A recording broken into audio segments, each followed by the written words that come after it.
pétrolière ak gazière amul benn njariñ produire si lu la neex comme Nigéria mais sa finalité c'est d'améliorer les conditions de vie des populations. Très bien. Alors, donc su fekkente ne mënul améliorer les conditions de vie des populations. mais daanaka amul. jaratul ñu lu ma ci yokk moom mooy comme nu mu ko waxee sànq.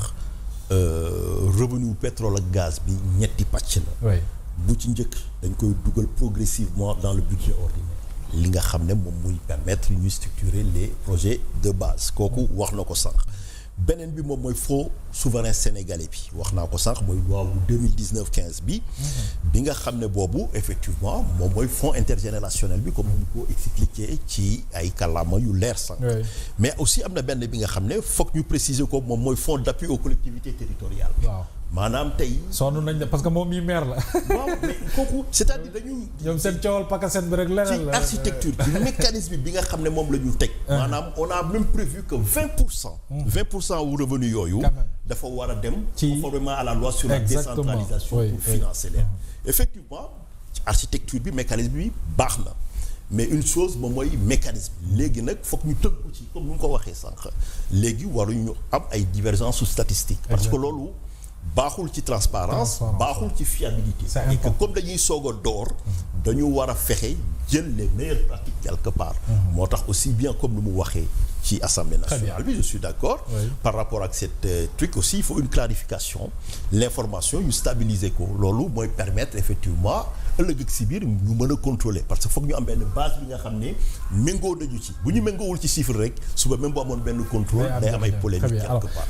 Maître, l'autre dossier qui tient quand même en haleine les Sénégalais mooy l'affaire Azer c'est-à-dire coow li mi ngi ci bëgg bari depuis 2 ans booy xool mbir yi amul leer tantôt bon directeur général bi génn wax tantôt l'honorable député Thierno Alassane Sall déjà qui est en tournée addu ci différent bi daal mooy 37 milliards yi nga xam ne dans le cadre du projet xamuñu fu mu dugg alors que l'État dafa war a taxaw pour loolu leer est-ce que du doon tache d'huile par rapport ak ce qu'on appelle la bonne gouvernance et la transparence ak gouvernance bi ngeen ne.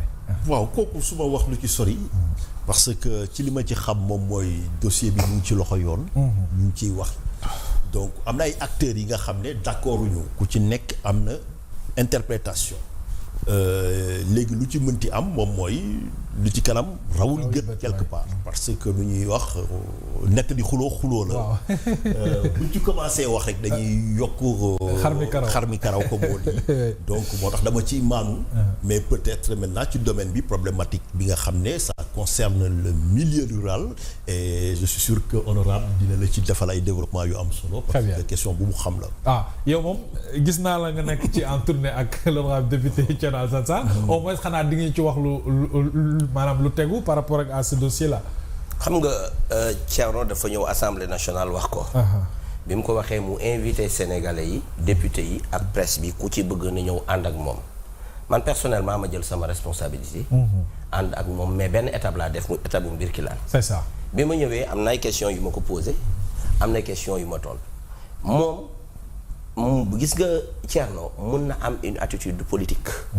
muy def politique di informer population yeeg yooyu mais Azer c'est une structure de l'État moom dafa war a am une position warul tontu politique warul apporter des réponses politiques li mu war a apporter mooy des réponses techniques réponses yu jaar yoon dama am chance nekkoon secrétaire général ministère du pétrole et des énergies exactement gis nga projet yu mel noonu xam nañu bu baax nañ koy tëggee d'abord c'est des projets exonérés lan mooy rôle Azer en vérité gis nga 37 milliards yooyu dañ leen a cautionné à 100% maanaam AE Power Espagne bi jot 37 milliards yi daf ko cautionné autrement dit Azer bu gisoon ne affaire bi jaarul yoon mun na sax appeler la garantie mun na appeler la caution su appeler caution bi moom bu fekkee am na ay jafe-jafe moom mu xool nu mu koy régler te Azer mun na tontu ci loolu ndax moom moo signé contrat bi benn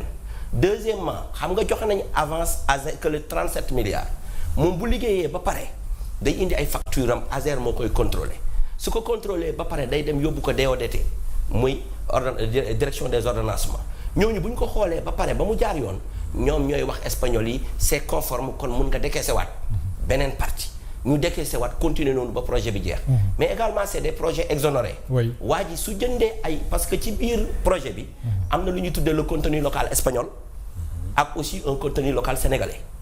ba boo gisee projet bi amaloon ma solo man contenu local Sénégal daa amoon doole. ci projet bi ndax bu njëkk ba poto yi dañu leen doon jëlee bitim réew. mais fii mu toll fii poto yi béton yi fii lañ koy jëlee Sénégal. donc daanaka day inversé.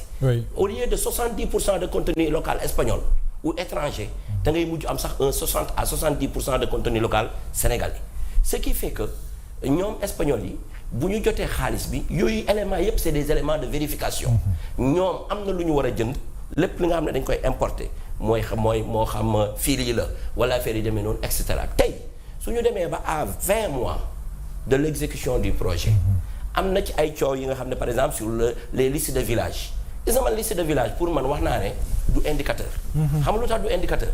projet bi boo koy def nombre de villages électrifiés. déedéet du indicateur xam nga lu tax. parce que projet bi boo koy def. da nga naan quel est le village type. ñu ne le village type c'est un village qui est à 1,5 kilomètre du réseau. oui moyenne tension. ensuite bu ñu ñëwee ci village boobu dañ fay def 2 kilomètres basse tension.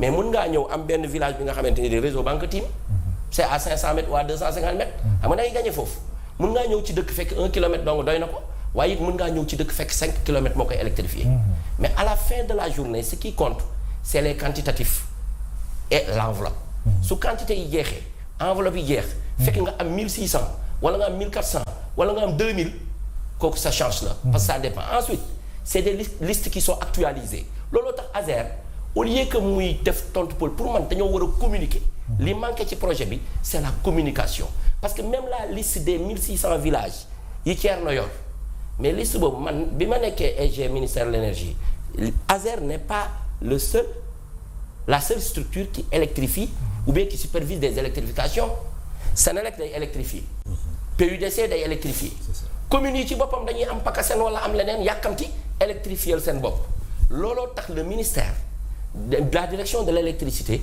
dafay yor carte bi léegi bu ko defee parfois aussi président de la République pour quelques raisons ou bien le premier ministre ou le ministre am na benn fonds bu tuddee le fonds de préférence de l'énergie dañ siy jël di électrifier ay villages léegi nag si par extraordinaire ci liste 1600 yooyu am na ci liste bu ñu électrifier parce que dëkku kilifa la wala pour une raison ou pour une autre dañuy actualiser liste bi suñ ko actualiser xool yeneen yi ñuy jox looloo tax ASER dafa war a communiquer bu fekkee parce que moom moo ñuy suivre l'exécution de ce projet là bu fekkee AO Power Espagne bi jot suñu 37 milliards dafa yéex. mu wax ñu lu tax mu yéex lan moo nekk à la cause parce que même les 36 mois là mun nañu def ay avenants. nous on a vécu ici beaucoup de projets yi nga xam ne au début jàppoon nañ ne 36 mois lañ koy def mais dañoo dem ba mu yàgg am ay jafe-jafe. ñu yokk ko te bii ma gis ne banque espagnole bi. mi ngi laaj ay affaire te tontooguñ ko. jàpp naa ne 36 mois yi dinañ ko dépasser. te du ñu def 1600 villages. très bien loolu am na solo par rapport ak mbirum ASER.